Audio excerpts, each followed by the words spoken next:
जिला स्तर में 7वीं सुनवाई हुई। इस अवसर पर कई प्रकरणों पर सुनवाई की गई, जिसमें उन्होंने मानसिक प्रताड़ना के 10 प्रकरणों सहित घरेलू हिंसा के 1 प्रकरण, कार्यस्थल पर प्रताड़ना के 2 प्रकरणों, शारीरिक और मानसिक प्रताड़ना का 1 प्रकरण, शारीरिक शोषण एवं भरण पोषण का 1 प्रकरण, भरण पोषण का 1 प्रकरण, संपत्ति विवाद का 1 प्रकरण और विवेक के 2 प्रकरणों पर सुनवाई की। वहीं मरार समाज में इस प्रकार के 4 और प्रकरणों को एक साथ सुनवाई कर निराकृत करने के लिए आयोग द्वारा डीएसपी नितेश सिंह के नेतृत्व में टीम गठित 9 सितंबर को प्रकरण के निराकरण हेतु कोंडा गांव में जन सुनवाई आयोग में जनप्रतिनिधियों के माध्यम से करने के लिए निर्देशित किया गया।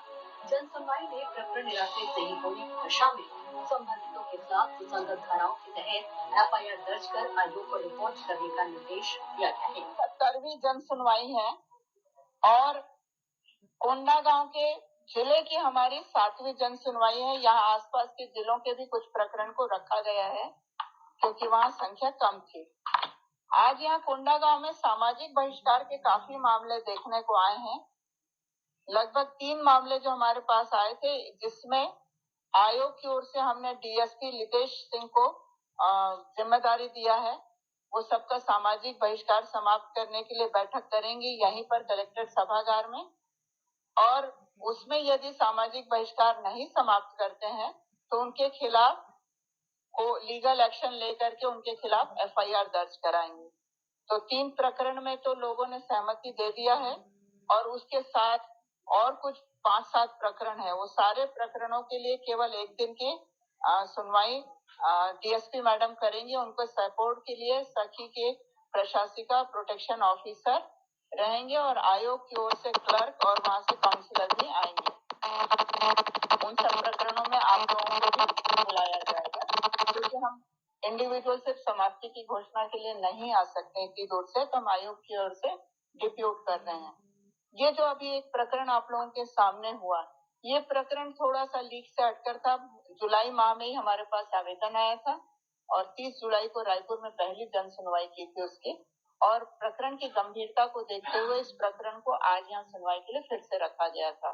इस मामले में हुआ था कि 12 साल पहले आवेदिका के साथ किसी लड़के ने अपराध किया था, अपहरण करके गबरिया शादी का। उस दंश से 12 साल से वो आवेदिका जूझ रही थी और वो अब नए सिरे से अपनी जिंदगी की शुरुआत कर रही थी। और यहाँ के ही एक जिम्मेदार लड़के ने उससे रिश्ता करने की बात किया, उसके परिवार ने रिश्ते की बात किया, तो समाज के ये सो कॉल्ड पदाधिकारी उसकी शादी पर सीधे अड़ंगा नहीं लगा करके और आवेदिका को अपमानित करने की कार्रवाई किया। उन्होंने जो लड़का उनके समाज का नहीं था, जिसने अपहरण किया था, उसके साथ लड़की की फोटो को समाज के व्हाट्सएप ग्रुप में वायरल किया, जो कि अपने आप में साइबर क्राइम का अपराध होता है। एक लड़की यदि अपना नया जीवन शुरू कर रही है, कोई लड़का उसको सपोर्ट कर रहा है, तो उसको प्रोत्साहन देने के बजाय उसे और ज्यादा परेशान किया जा रहा था। तो इस मामले में हमने सख्त एक्शन लेना जरूरी समझा।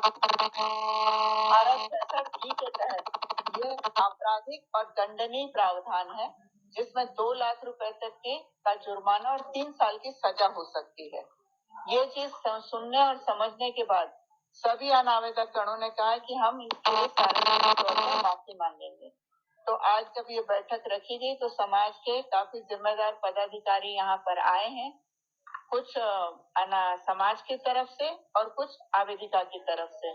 उन सबको भी इसमें सामने सुनवाई किया गया है और उन सबके हस्ताक्षर भी लिए जा रहे हैं।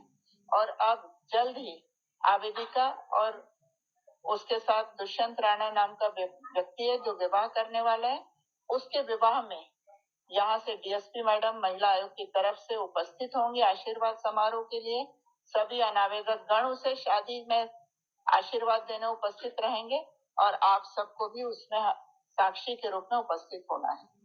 मैडम, पटेल समाज का जो मामला है, समाज से बहिष्कार 10 से 15 परिवार आयोग में मामला है, वही तो मैंने शुरू में बताया ना कि उन मामलों के लिए हमने एक दिन मुकर्रर कर दिया है और उस दिन सबको नोटिस हम भेजेंगे। आयोग की तरफ से हमारी क्लर्क और काउंसलर आएंगे और डीएसपी मैडम उसकी घोषणा करवाएंगे।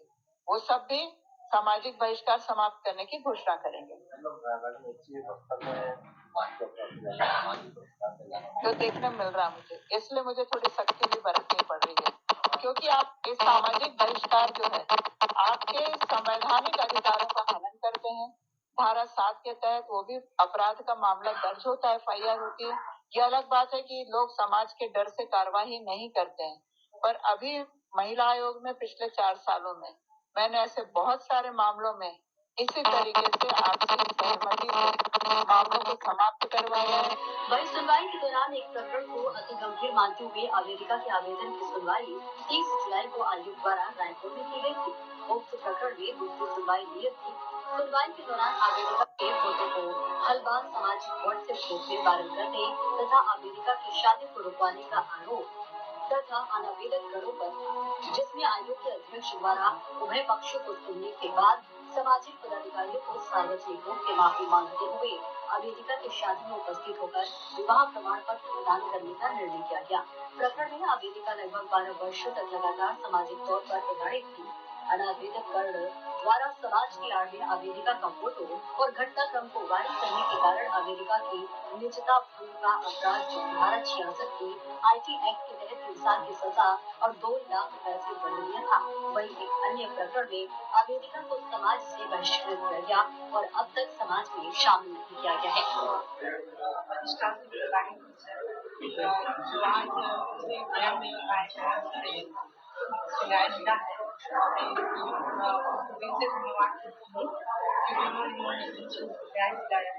मैं समाज में 12 साल से प्रताड़ित थी और आगे चलकर शायद और भी होती, लेकिन मैं आज महिला आयोग को आवेदन करके आज मुझे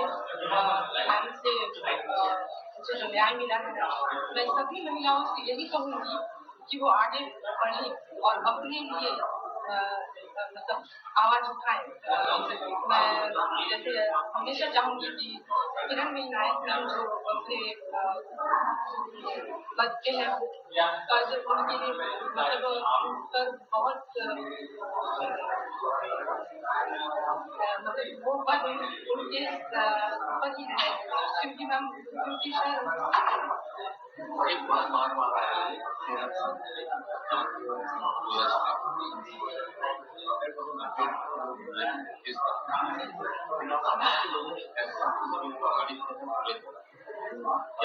इस बात को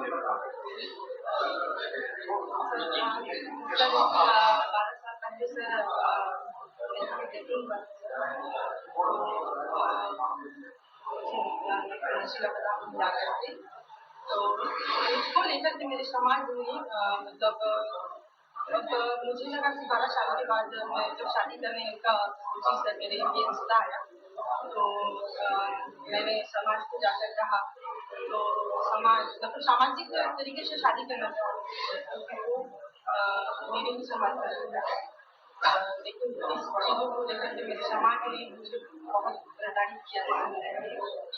मतलब हमारे सामने जैसे बात है, मतलब वो मुझसे बिना पूछे ही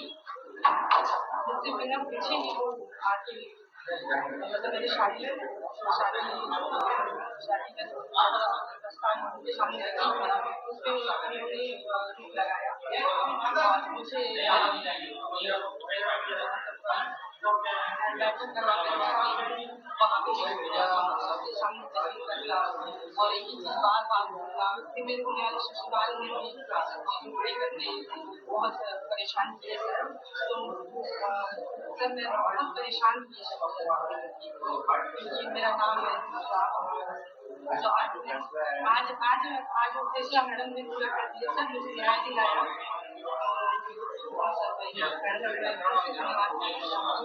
जिन्होंने मेरा मैं चाहूंगी कि मैडम